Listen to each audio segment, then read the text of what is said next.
polite society is effectively the social arm of the Overton window. In other words, there are lots of things which we are told we must not believe and talk about.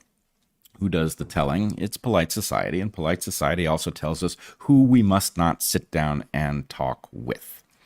And our viewers, many of them, will be aware that I have seated myself. Have I sat down with? I guess I've sat down with several people who cause the blood pressure of those in polite society to rise. I've certainly sat down with Tucker Carlson, and they barely tolerate that kind of behavior. They don't tolerate Tucker Carlson himself, but those who sit down and talk with him are only barely tolerated in polite society. And then I went and I sat down with Alex Jones, and that is just a bridge too far as polite society is concerned.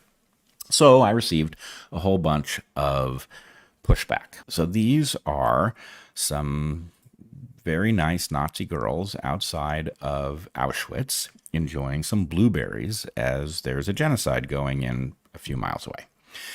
Okay, this is what polite society looks like in the Nazi era. You want to show the other image?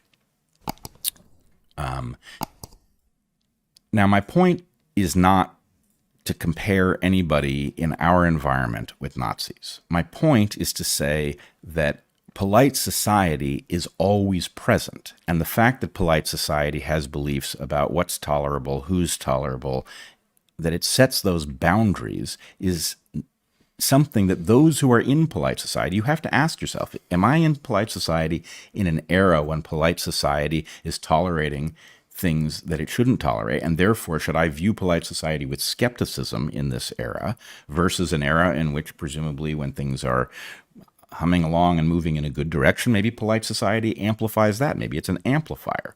But so what I'm getting at is, what is polite society putting up with at the moment? Well, polite society is tolerating one of the major political parties fielding a candidate who is obviously mentally decrepit. That has been obvious since before he was elected the first time. But the idea is polite society is not in the streets over the fact that we have a president who is incompetent to do the job that he must do, and that's actually a severe constitutional crisis, right? If this was a body of people who soberly evaluate the issues of the day and reach conclusions based on the science that they swear that they follow, then these people would be very troubled by the fact that we have an incompetent president. And they too would be calling, as I have called, for his stepping down or being removed in favor of Kamala Harris, who I do not want to be president, but that would at least be a coherent presidency.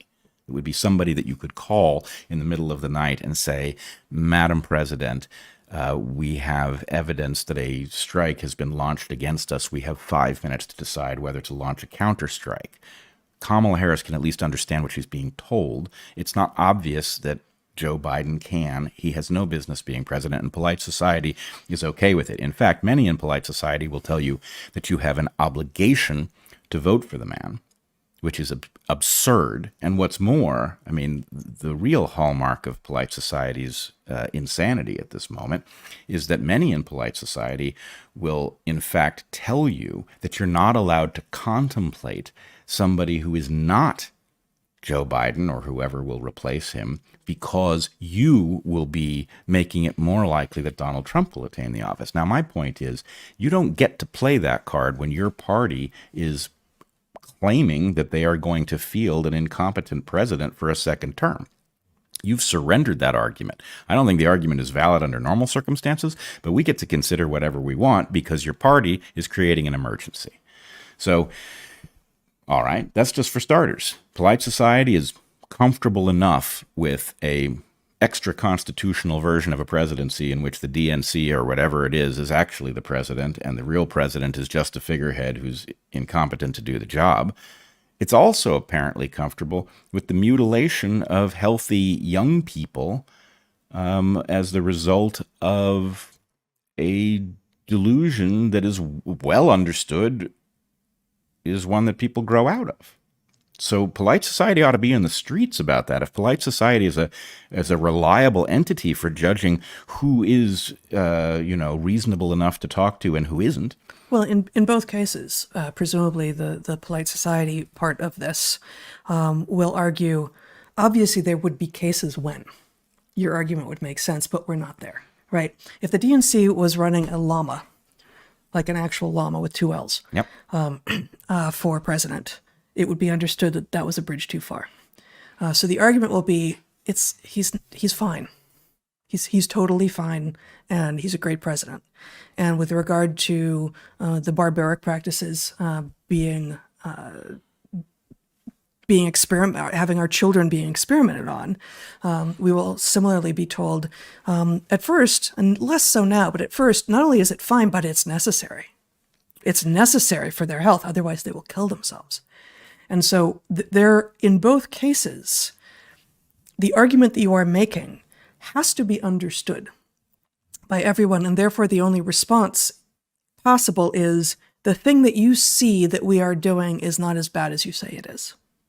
Well, I mean, I have no doubt that they have rationalizations that sound great as long as you assemble an echo chamber of people, all of whom are sort of loosely on board with the same ideas, which is why I have stopped caring at all that they view me as finally having gone too far, right? My feeling is they do not understand that their little club is not an arbiter of anything, right?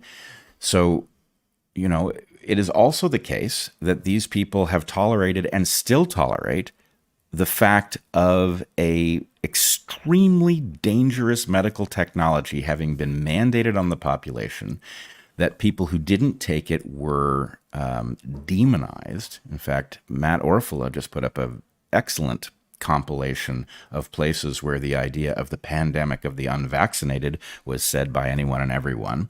So I guess the point is, look, how many of these places where polite society turns out to be provably insane do we have to see before we stop taking their judgment on anything as significant? I'm not arguing that the people in polite society don't have a right to their opinions. Of course they do. But the point is they want the right to declare sitting down with Alex Jones, for example, as evidence that you are not a serious person. And my point is, look, we can talk all day about ways in which Alex Jones, places that he's been wrong, whether his style of presentation is a good way to go about things. But he's been right about a lot of stuff, right? He is on target with respect to things like central bank digital currencies and the obvious threat that they pose to the citizenry. Polite society has said little, if anything, about this. And so my point is, look, you can't have a de facto body of people claiming the right to tell you who you can and cannot talk to if they are more wrong than the people they want to rule out as possible discussion partners. They don't get that right.